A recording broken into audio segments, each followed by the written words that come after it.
ya dándoles la más cordial de las bienvenidas. Y damos paso entonces, inicio al programa del día de hoy con nuestro primer panel comandado por rectores y vicerrectores de algunas de las mejores universidades del país, titulado Retos y oportunidades de la educación superior en pospandemia. Para ello, nos acompañan de manera presencial la doctora Lilia María Vélez Iglesias, quien es directora general académica de la Universidad Iberoamericana Puebla. Ella representa al doctor Ignacio Martínez Laguna, quien es vicerrector de Investigación y Estudios de Posgrado de la Benemérita Universidad Autónoma de Puebla. Así también se encuentra con nosotros el maestro Rogelio Quintana, quien es coordinador tecnopedagógico de la Escuela de Desarrollo de Habilidades Científicas y de Innovación de la BIEP-UAP. Por la Universidad de Jalapa, su vicerrector, el doctor Eric García Herrera, quien también le damos la bienvenida. Gracias, Eric, por acompañarnos. Y para cerrar, el maestro Javier Quintana, quien es el rector de la Universidad del Valle de México, Campus Puebla, muchas gracias también a ti, Javier, por acompañarnos, quienes van en este día a discutir sobre los desafíos, pero también las oportunidades y reflexiones y sobre todo aprendizajes de la educación superior durante la pandemia y el camino a seguir. Las estrategias y acciones para regenerar y co-construir la educación en México y América Latina. Así es que, para dar inicio, vamos a ceder el uso de este micrófono a los panelistas para que, en cuanto ustedes deseen, puedan dar inicio con este trabajo. Adelante, por favor. Yo voy a estar moderando. Bien, saludamos a Eric también, perdón Eric, agradecemos a Eric, un gran periodista, por supuesto, quien será el moderador de este panel. Adelante, Eric. Hola, ¿qué tal? Muchas gracias, buenos días, bienvenidas y bienvenidos, autoridades educativas. Muchas gracias a las personas también que están en línea, les agradecemos mucho que sigan aquí con nosotros y a todas las personas que se encuentran en esta sala. Yo soy Eric Juárez Pineda, soy periodista especializado en temas educativos y hoy tenemos un programa muy interesante, una mesa muy relevante que pues es necesario abordarla desde todas las perspectivas. La educación superior en este periodo pues ha tenido cambios importantes, sobre todo ahora en pandemia, que se han reconfigurado los procesos de enseñanza-aprendizaje. También en las políticas públicas hemos tenido cambios. En este sexenio la educación superior se ha vuelto ya también obligatoria para la educación, para el Estado. Y bueno, las universidades privadas no están exentas a los cambios en el CONACYT, etcétera. Un montón de procesos que han cambiado. Y bueno, para comenzar este debate, quiero preguntarle a nuestro panel, ¿cuál es el panorama actual de la educación superior?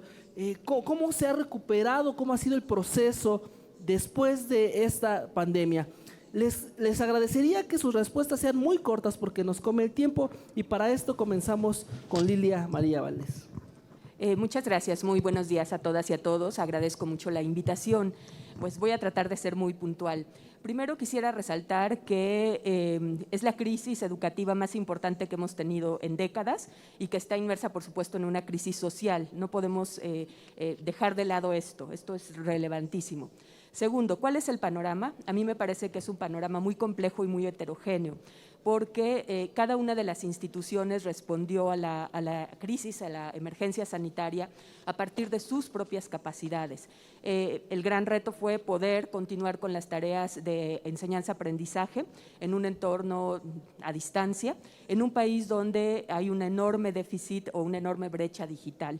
Entonces, ¿esto qué ha generado? Pues que las desigualdades y los rezagos estructurales que ya existían, que eran previos a la pandemia, se hayan ahondado y lamentablemente las poblaciones más vulnerables son las que están enfrentando los peores desafíos.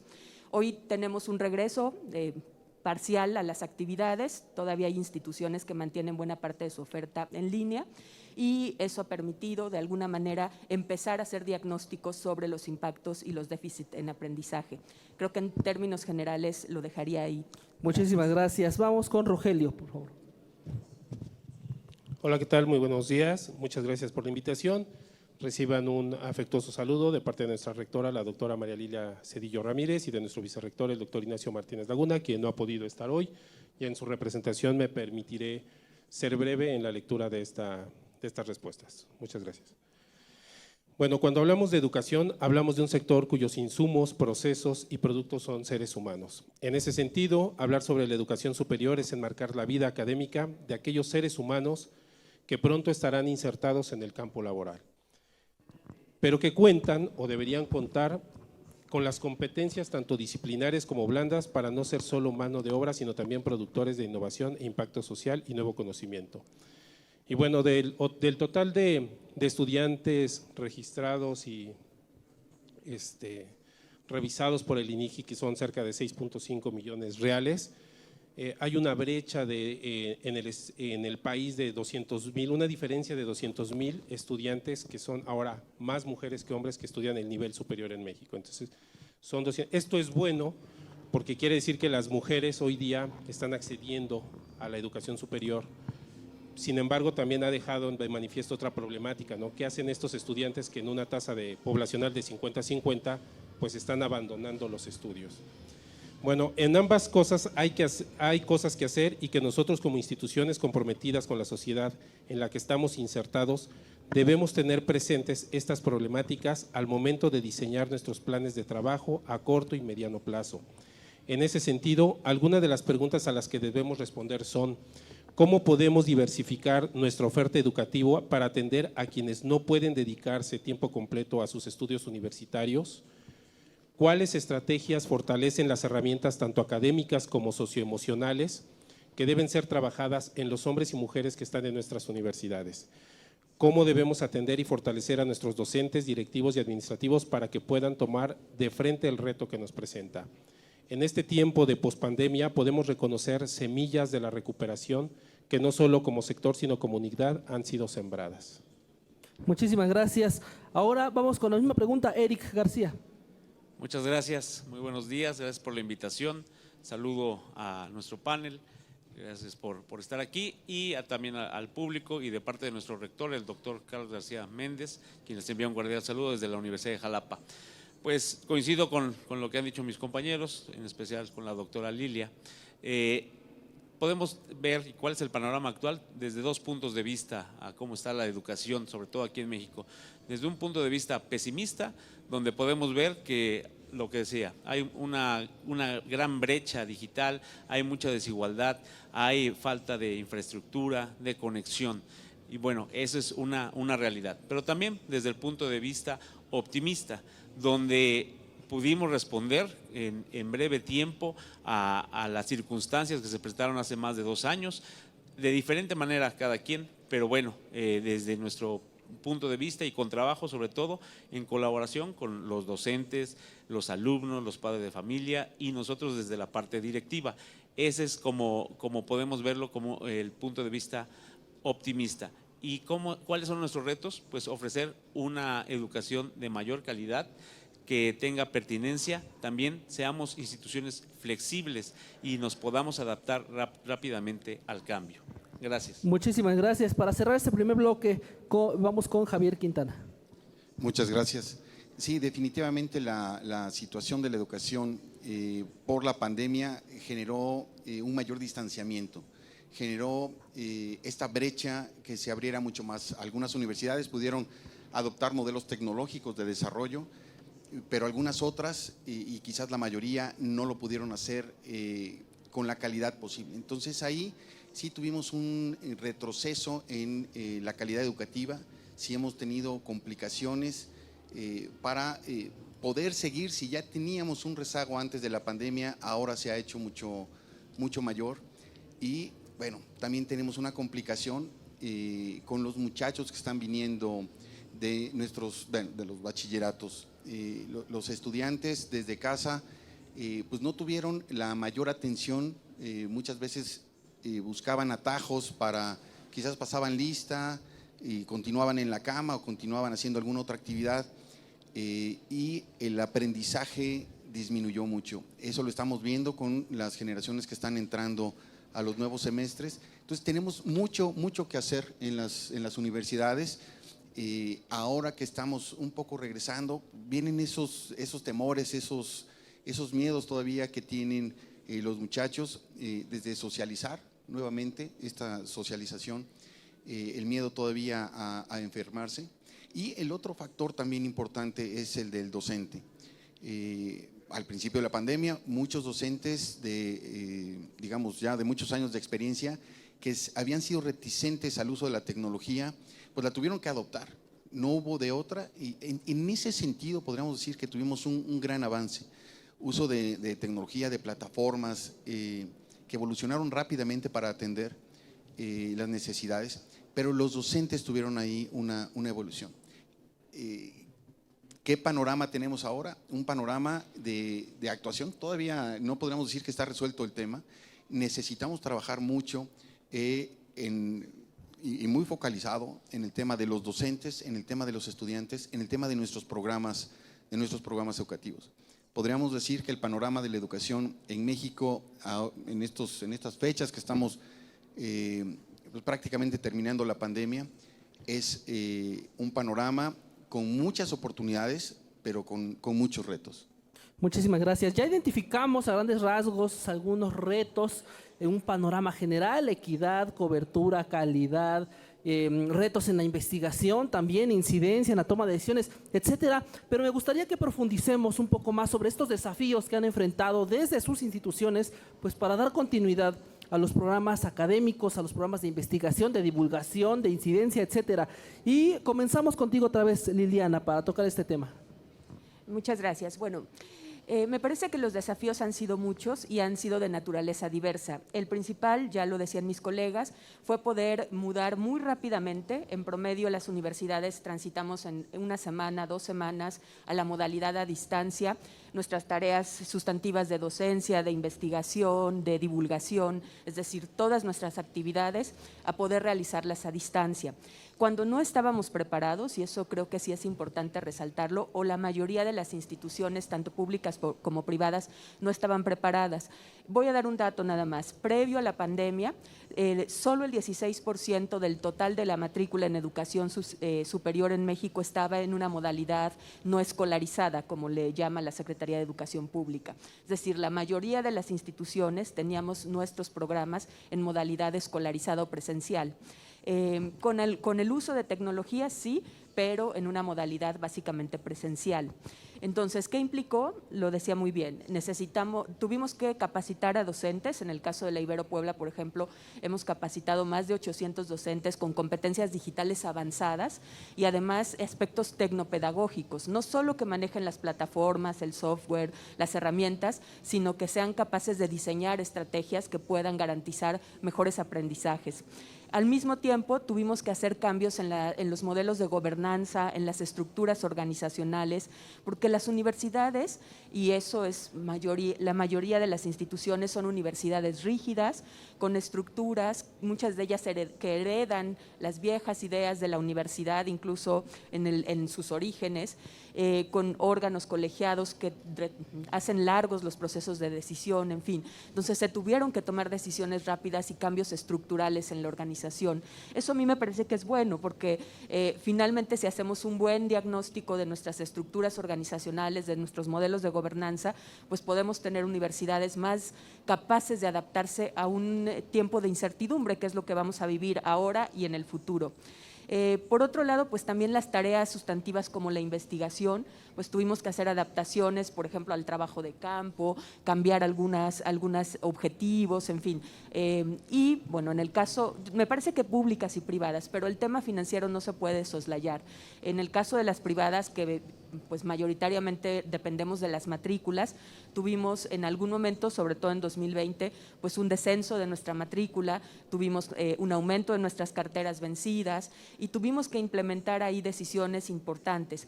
En el caso de la Ibero Puebla, por ejemplo, un fondo especial de contingencia para apoyar a las y los estudiantes que tenían problemas económicos por la COVID. Tuvimos que hacer ajustes en nuestros presupuestos y priorizar los gastos. Invertimos mucho en equipo, en plataformas, etcétera, pero implicó decisiones interesantes.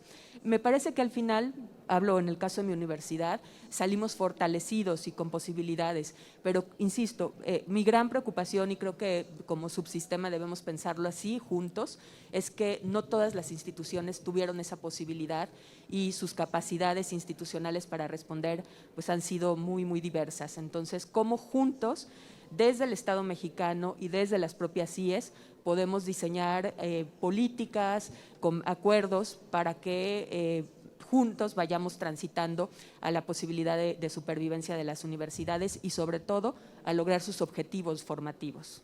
Gracias. Muchísimas gracias, Liliana. Rogelio, te escuchamos. Muchas gracias. Cierto es, la pandemia nos obligó a todos a actuar de una manera muy rápida. Nosotros, pues, 21 de marzo, cuando iniciaba la pandemia, el tema principal es cómo seguimos atendiendo más de 130,000 estudiantes a lo largo de nuestro estado, en 27 sedes, que además teníamos que atender de manera inmediata temas de conexión, equipamiento, y bueno, hablo de regiones muy apartadas de la ciudad, donde voy a citar, por ejemplo, Cuetzalan, pues la conectividad es muy complicada, ¿no?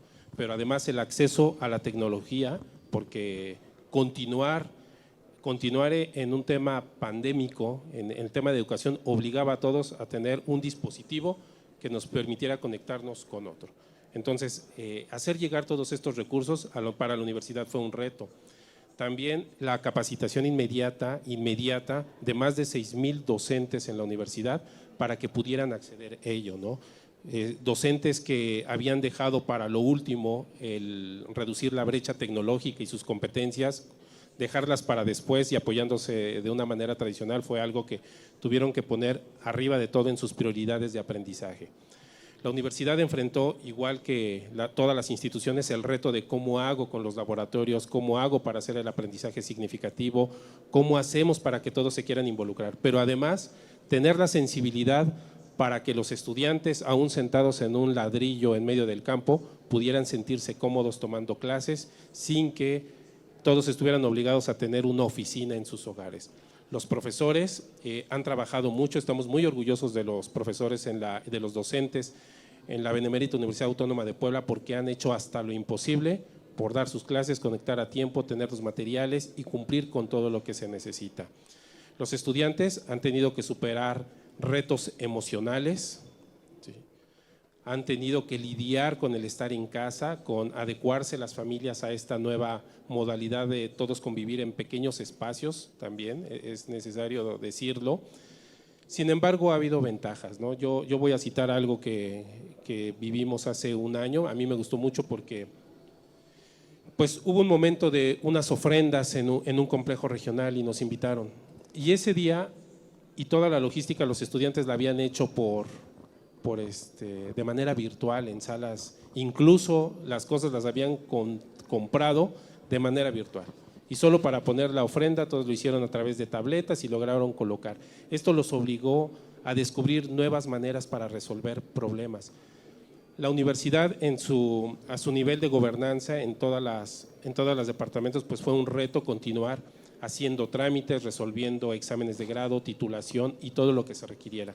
Y junto con ello, pues todos descubrimos que podíamos resolver los problemas de una mejor manera, comunicándonos de una manera más eficiente, breve, porque además creo que todos los que hemos estado en el tema administrativo de la educación nos obligó a estar todo el día pegados en la computadora resolviendo juntas, incluso estando en 2 o 3 sesiones al mismo tiempo. La universidad actualmente todavía estamos con 15,000 clases por periodo, cerca de 2 millones de videoconferencias por periodo, 19,000 accesos a clases todos los días y bueno, eso sigue requiriendo que los profesores se sigan preparando y cumplir en esta modalidad ahora híbrida. Muchas gracias. Muchísimas gracias, muy importante lo que nos mencionas, esta parte de la equidad y la desigualdad en las instituciones públicas, pues a veces es mucho más pesado cuando hay contextos muy distintos. Bajo esta misma pregunta, ¿cuáles son los retos que han enfrentado, los desafíos, Eric García? Gracias. Pues aquí me voy a enfocar en 2 puntos y que ya lo han tocado mis compañeros. El principal, la capacitación docente. Eso es lo que primero que tuvimos que hacer. Nuestro rector, al ver esta situación y con su visión, pudo detectar que esto no iba a ser algo que iba a ser de un día, que iba a durar unas cuantas semanas, como se había dicho al principio, o unos cuantos meses, o tal vez ese semestre nada más, sino que se iba a prolongar. Entonces nos pidió que identificáramos cuál era la mejor forma de capacitar a nuestros docentes, a nuestro cuerpo docente. Aquí, junto con la ayuda y la aportación del doctor Rafael Díaz Ovaca, que está presente, nuestro director de innovación, nos enfocamos a ubicar a quienes podrían ser estas personas, aliados estratégicos, y que no fueran nosotros mismos, ¿no?, que los que podríamos generar. Así es como con la red LATE, una red temática de CONACYT, nos apoyamos. Ellos son los expertos en esta área y que han trabajado la educación en línea y a distancia durante muchos años. Ellos aportaron sus conocimientos, su experiencia, capacitaron a nuestros más de 350 docentes para poder generar y construir juntos una arquitectura didáctica que pudiera ser el enlace entre el LMS del profesor, su plan de clases, la plataforma que usan y que usamos para la videoconferencia, y todos los recursos integrarlos y así poderlo generar. Y aquí veíamos lo que comentaban, teníamos docentes que tienen más de 30 años de experiencia, que a lo mejor nunca habían incorporado una computadora para impartir su cátedra, y otros muy jóvenes que recién han egresado y que han estado impartiendo, que usan la tecnología de diversas maneras. Pero también hay que reconocer eso, la tecnología no lo usamos ni siquiera un 20% de su capacidad. Si tuviéramos mayor experiencia, que ahorita ya yo creo que lo hemos hecho, podríamos sacarle un mayor provecho. Antes ni siquiera el calendario de los teléfonos inteligentes utilizábamos, ahora ya lo hemos incorporado a nuestra vida diaria. Entonces, esa parte es la que no debemos dejar, la capacitación a nuestros docentes. No, bueno, la parte profesional, su parte técnica, esa la tienen muy bien definida, pero la parte para enfrentar esta nueva realidad es lo que nos hemos enfocado. El otro reto fue, y ayer lo escuchaba también en una conferencia aquí, la retención de nuestros estudiantes. Al principio pensamos, bueno, ¿qué va a pasar, no? ¿Cómo va a estar? Pues nuestro resultado, y bueno, también sorpresa, fue que con todas las estrategias que se implementaron, el seguimiento que se le dio aquí, como decía el maestro, todas esas reuniones al principio con todos los equipos, con todos los colaboradores, para poder detectar dónde estaban nuestros alumnos, qué estaba pasando con ellos, y el resultado es que la deserción disminuyó enormemente. Eso fue porque nos pusimos a trabajar todos en conjunto, darle seguimiento y no esperar hasta el final. Y pues el resultado positivo también fue en mayor captación año con año de nuestra matrícula, el crecimiento de nuestra matrícula tanto en el mismo 2020 y en el 2021, y en este año que también va creciendo. Esa es mi aportación. Gracias. Muchísimas gracias. Finalmente, Javier Quintana. Muchas gracias. Los desafíos que vivimos en VM, nosotros somos una de las universidades privadas más grandes del país, tenemos 30 campus, entonces nosotros ya veníamos trabajando con la plataforma de Microsoft en ese tema de interconectividad. Nos agarró en medio proceso, lo que hizo fue que tuviéramos que acelerar, y con esto pudimos nosotros migrar a más de 100,000 estudiantes en una semana.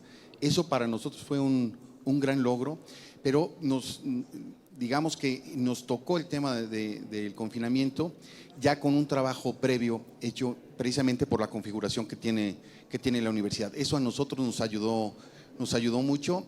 Tuvimos que capacitar en esa semana a más de 7,400 docentes que tenemos para los 30 campus. Entonces fue un reto importante, pero digamos nos tocó en buen momento. Ya la universidad tenía algunas de sus materias curriculares básicas en plataforma Blackboard, porque así nos lo pedía la red Laureate International, que es a la que pertenecemos. Y en ese sentido para nosotros no fue, digamos, algo tan complicado el tema tecnológico. Sí fue muy complicado el tema de los docentes, también con una gran dispersión de docentes, no todos tenían computadora en casa, o bueno, se empezaron a hacer algunos cuestionarios previos para ver si tenían computadora en casa y tenían conexión. Pues la mayoría dijo que sí, pero si había 5 miembros en la familia o había 3, pues se necesitaban 3 computadoras y normalmente no se cubría todo. Entonces la universidad tuvo que recurrir a la renta de equipos, rentamos una gran cantidad de laptops y tuvimos que generar enlaces directos para los docentes. Hicimos alianzas con compañías proveedoras de Internet para que nuestros docentes pudieran tener esta capacidad. Entonces, sí fue un reto muy importante, un reto que requirió pues, también mucha inversión, chicos que perdieron el sustento, ¿no? Que la familia tuvo ahí algunas problemáticas, entonces tuvimos que ser muy flexibles para este tema de poder dar soporte a nuestros estudiantes y en ese sentido, pues seguir con la premisa del estudiante al centro, ¿no? El estudiante es el motivo de por qué trabajamos nosotros todos los días y entonces en ese sentido, pues darle primero la clase, que era la computadora y la conexión al docente que no lo tuviera y darle la facilidad al estudiante para que pudiera continuar con sus estudios. Muchísimas gracias. Qué retador, ¿no? Enfrentarse a los procesos de educación en este contexto. En primer lugar, la figura de los docentes, ¿no? Como factor importantísimo para hacer este cambio. En segundo lugar, este problema de abandono, no deserción, no me gusta el término deserción. Antiguamente en el ejército quienes desertaban se les fusilaba por la espalda, ¿no? Y ahora los alumnos no desertan, abandonan por diferentes razones. Y otro aspecto, ¿no? También que me llama la atención es que cuando comenzaba la pandemia se decía que estábamos en el mismo barco. No, yo creo que estamos en el mismo bar. Unos van en barco, otros van en lancha y otros se van agarrando de lo que sea, no nada más en educación superior, sino también en educación básica. Se agarran de una maderita o están nadando así en el mar, ¿no? Y ante todo esto, pues también se han encontrado oportunidades, ¿no? Que las instituciones de educación superior, públicas y privadas, han encontrado para también apoyar sobre todo a quienes más lo necesitan. Y ante todo esto, quiero hacerles dos preguntas juntas también por cuestión de tiempo y darle oportunidad a las preguntas de nuestro público. ¿Cuáles son esas áreas de oportunidad, esas mejoras que han encontrado en todo este contexto diverso? Y bueno, ¿cómo le han hecho también para que las universidades públicas y privadas pues, puedan mantenerse vigentes con sus programas académicos? Y regresamos contigo, Lilia. Sí, muchas gracias. Bueno, yo coincido con algo que ha dicho la UNESCO en el sentido de que la pandemia ha sido un gran disruptor para el funcionamiento de las universidades. Lo que ha hecho es pues, que nos repensemos, que nos adecuemos y que podamos seguir trabajando de manera desigual, pero finalmente trabajando. ¿Qué creo que es importante o qué creo que hemos aprendido? Bueno, pues hemos entendido un poco que tenemos que ser más flexibles, que tenemos que tener capacidad de responder a los entornos. ¿Cuáles son las grandes ventajas que yo veo o las grandes aprendizajes?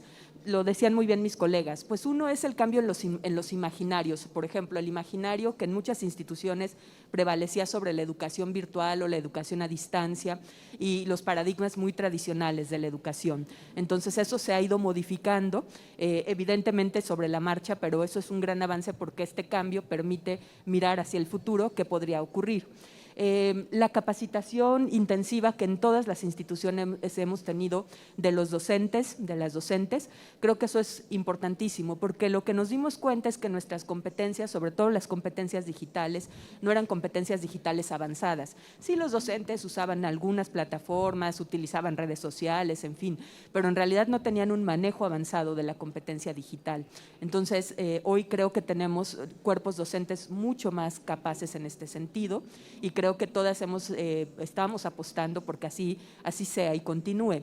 Y al mismo tiempo con los estudiantes. También de alguna manera se rompieron estos imaginarios de que nuestras generaciones son generaciones tecnológicas, digitales, hiperconectadas. Sí están mayoritariamente hiperconectadas, pero tienen funcionamientos básicos. Saben hacer un TikTok, saben subir una foto a Instagram, pero no tienen un manejo más allá de herramientas digitales. Entonces, por ejemplo, en la Ibero Puebla estamos apostando porque la competencia digital se desarrolla a lo largo de la trayectoria, sea una competencia genérica y que realmente alcancen niveles avanzados de esta competencia, porque también la pandemia lo que hizo fue mover las estructuras económicas y vamos a tener una economía digitalizada y buena parte de nuestros procesos sociales y políticos digitalizados. Entonces eso creo que es importante.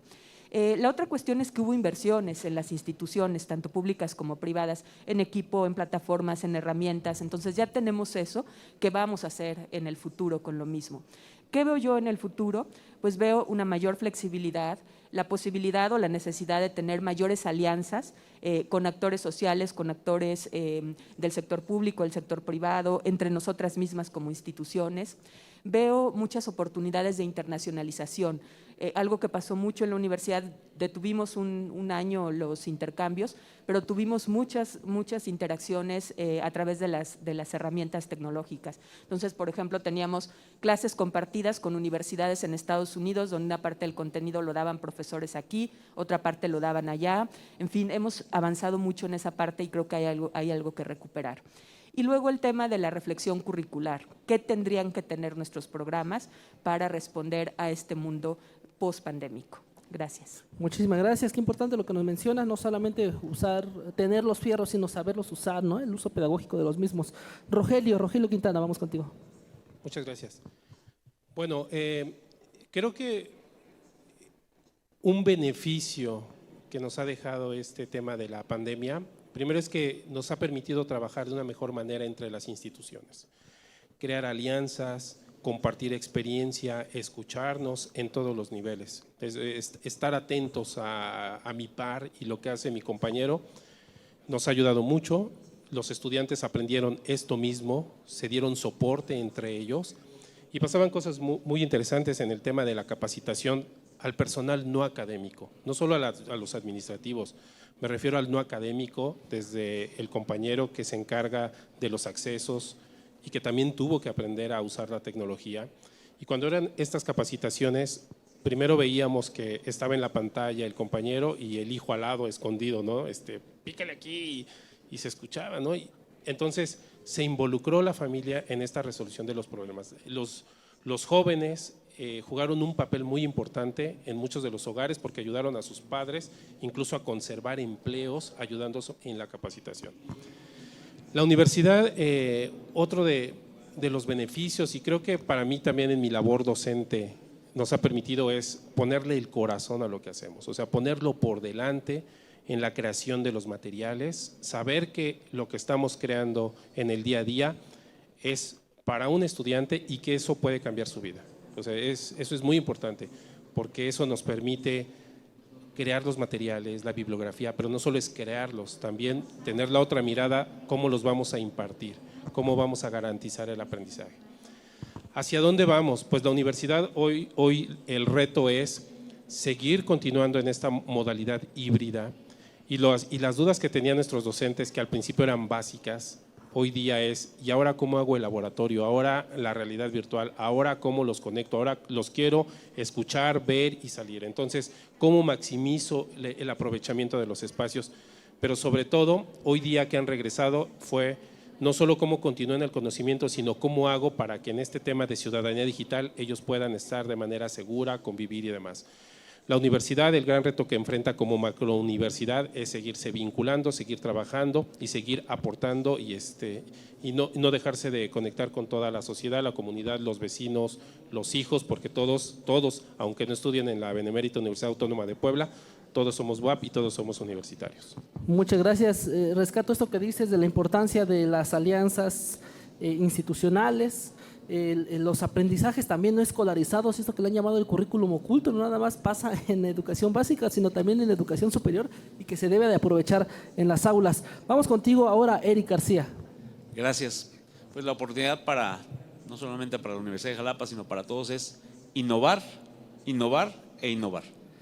Decíamos que debemos ser más flexibles, tanto en lo curricular, en lo administrativo, ya no ser instituciones cerradas, estar abiertas al cambio, debemos de adaptarnos más rápidamente. Sabemos que cambió todo a partir del 20 de marzo de 2020, ya no podemos regresar a esa fecha, ya no vamos a regresar nunca a esa circunstancia. Entonces, lo que tenemos que hacer es trabajar en conjunto, tanto con la comunidad universitaria propia, como con las demás instituciones, tanto públicas, privadas, del sector gobierno, del sector productivo, para poder generar, y como es el lema de este coloquio, ¿no? Co-construir juntos, ¿no? Eso es lo que debemos hacer y nos queda como oportunidad para todos, y seguir avanzando para tener una mejor sociedad y con mayor posibilidades de educación en todos los niveles. Ahorita podemos ver que la mayoría de nosotros, tanto en Puebla como en Jalapa, recibíamos estudiantes foráneos, ya sea del sureste del país o de nuestro estado. Ahorita es más fácil, en lugar de construir una carretera física, pues construir una carretera digital, donde podamos llevar la educación a todos los lugares donde se dificulta la movilidad. Ahorita cualquier alumno y padre de familia dice, bueno, si voy y contrato un departamento, es una renta y el traslado, el miedo a enfermarse, no, pues yo prefiero que se quede en casa, pero necesito que se siga preparando mi hijo, ¿no? Entonces nosotros tenemos esa oportunidad de llegar hasta ellos y con educación de calidad. Claro, muchísimas gracias. Sí, ya la pregunta no era cuándo vamos a regresar a la escuela, sino a qué escuela vamos a regresar, ¿no? ¿Cómo vamos a cambiar la escuela, no tanto física, sino toda la estructura de la institución con el contexto de la pandemia? Finalmente, Javier Quintana. Sí, reduciéndolo en una palabra, nosotros podemos decir en una frase, tenemos prisa por recuperar lo que perdimos. Si nosotros ya traíamos un rezago y la pandemia nos frenó, creo que como universidades debemos de pensar fuera de la caja. Debemos de procurar esa transición de la educación tradicional a la nueva educación con apoyos tecnológicos. En la universidad diseñamos durante 2020 una nueva modalidad en la que pues sí tenemos clases presenciales, pero tienen componentes para darle fortaleza a las competencias que requieren los estudiantes para el egreso. Poder ir adquiriendo certificaciones en el camino, porque el estudiante puede ser que vea truncada su universidad, vea truncada su formación, entonces que pueda tener algunas herramientas que pueda utilizar. Entonces así la universidad hizo convenios con gran cantidad de empresas para que la materia, si tomaba una materia de diseño digital, con el líder de mercado en diseño digital, el chico pudiera salir certificado. Entonces, en ese sentido, el estudiante al ir tomando sus materias pudiera ir teniendo ya algunas herramientas para poder enfrentar la realidad, ¿no? Al final, si el chico logra terminar la carrera completamente, también darles las herramientas para el emprendimiento y adecuarlo para las necesidades laborales. Entonces, dar esta doble salida. Si el chico requiere emplearse, tener las capacidades, tener las competencias que requiere la industria de la zona en la que se encuentra el campus, pero también tener las oportunidades de generar emprendimiento.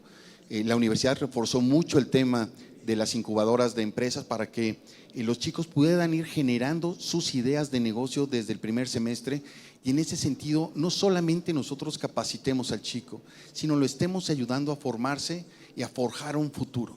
En este sentido, pues podríamos decir que en la universidad sí nos definimos como tenemos prisa por recuperar este sentido.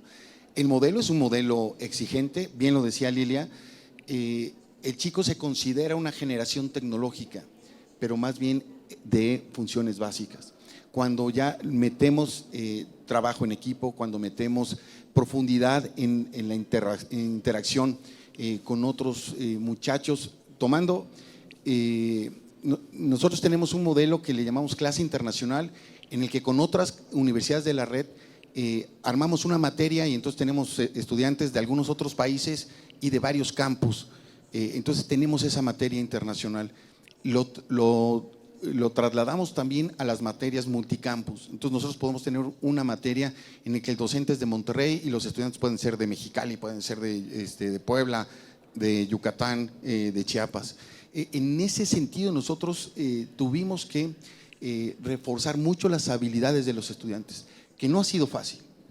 Los estudiantes en ese sentido que se sentían la generación digital, la generación tecnológicamente poderosa, pues tampoco ha sido fácil, porque estaban acostumbrados al TikTok, quizás al Facebook o al chat, más o al videojuego.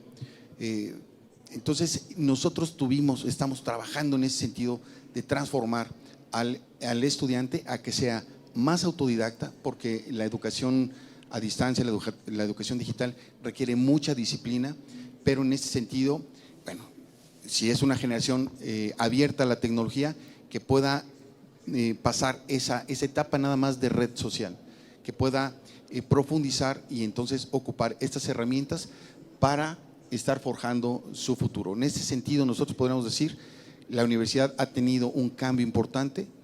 No sabemos si va a funcionar o no, es la apuesta que estamos haciendo, pero creo que sí debemos nosotros pensar fuera de la caja, ofrecerle a nuestros estudiantes la oportunidad de ser forjadores de su propio futuro, si ellos están dispuestos a afrontar ese reto. Muchas gracias. Y para llegar a todo esto, para saber dónde estamos parados, para saber qué tanto aprendimos o dejamos de aprender, creo que los procesos de evaluación educativa son fundamentales, tanto en la escuela pública como privada, y también la contextualización, ¿no?, de los procesos educativos.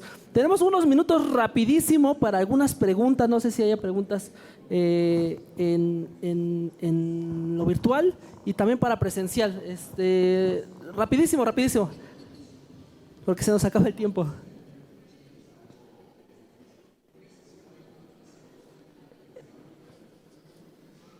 A ver, tenemos ahí está, gracias. Gracias, buenos días. De Carolina García, de Guanajuato. La pregunta es para la doctora Lilia. ¿Cuáles son esas reflexiones a las que llegaron en el ámbito del currículum para superar los retos y oportunidades ante estos escenarios de incertidumbre? Gracias. Tenemos otra pregunta digital de una vez. Así es. Buenos días desde Ecuador. Estimados expositores, ¿en qué grado indicarían que los procesos formativos virtuales ayudan en las competencias a los estudiantes, ya que un proceso presencial es más disciplinado? Gracias por la respuesta. Muchas gracias. Tenemos otra pregunta por acá. Allá está el micrófono y aquí adelante. Y saludos, buenos días. ¿Cómo se trastocaron los procesos de admisión en las diferentes universidades con con esta situación del COVID? Gracias. Y aquí adelante tenemos una. Aquí adelante y allá atrás. Hola, buenos días. Para la doctora Lilia, por favor, ¿cuáles son los paradigmas más importantes que tiene que cambiar una universidad para sobrevivir y crecer en esta etapa de pospandemia? Muchísimas gracias y tenemos una aquí atrás. Gracias, Gerardo Rojas. Pregunta en general. Ahorita se ha comentado mucho la situación que se vivió en estos 2 años. Sin embargo, tengo la impresión de que la educación hoy día tiene 2 años de rezago. Entonces, ¿cuál es la estrategia a seguir para los que están por entrar a la universidad? En este momento consideramos a los que están estudiando en la universidad, pero los que están por entrar, ¿cuál será la estrategia a seguir para resolver esa problemática? Porque en la parte de docencia se va a recibir un impacto muy fuerte de un nivel considerable. Gracias. Muchas gracias. Por favor, muy cortitos con sus respuestas. Lilia, comenzamos contigo. Bueno, a ver si recuerdo todas rápidamente. Con respecto a los paradigmas de cuáles son los cambios que ha habido, me parece que el paradigma de la tecnología es importante, es decir, entender que la tecnología es una herramienta, un instrumento que puede ser muy útil, pero que no sustituye en buena medida el acompañamiento, la tutoría, el diálogo, la interacción. Eso creo que es fundamental y creo que es algo que tenemos como gran reflexión.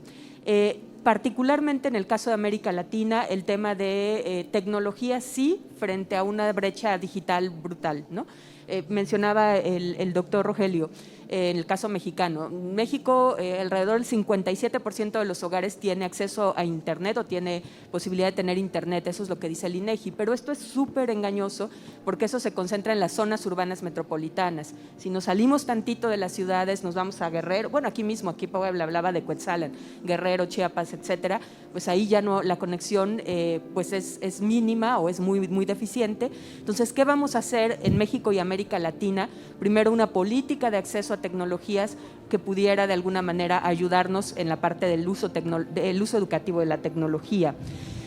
Otro paradigma importante tiene que ver con lo socioemocional, es decir, no podemos pretender aprendizajes significativos cuando tenemos del otro lado a personas que están teniendo problemas, que tienen una cuestión emocional difícil que tienen situaciones de violencia, que es algo que ha emergido mucho en México, en el confinamiento, las casas, situaciones de violencia, etcétera. Entonces, me parece que otro reto fundamental de las universidades y en general de las instituciones es cómo acompañaremos hoy y en el futuro a nuestros estudiantes, a nuestros docentes, a nuestros colaboradores en términos socioemocionales. Eso creo que es fundamental y creo que es un paradigma que se ha planteado ahora.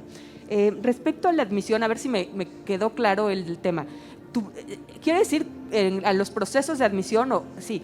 Tuvimos que hacer también una transición a procesos a distancia, que en el caso de la Ibero teníamos una parte a distancia que se podía hacer, pero había cosas como venir al examen, etcétera, que se tuvieron que transformar. Hoy tenemos un proceso que se puede hacer 100% a distancia y que puedes llegar el primer día de clases. Entonces, por eso hablaba de que nuestros modelos de gobernanza y nuestros procesos también se han tenido que adaptar y eso creo que es positivo.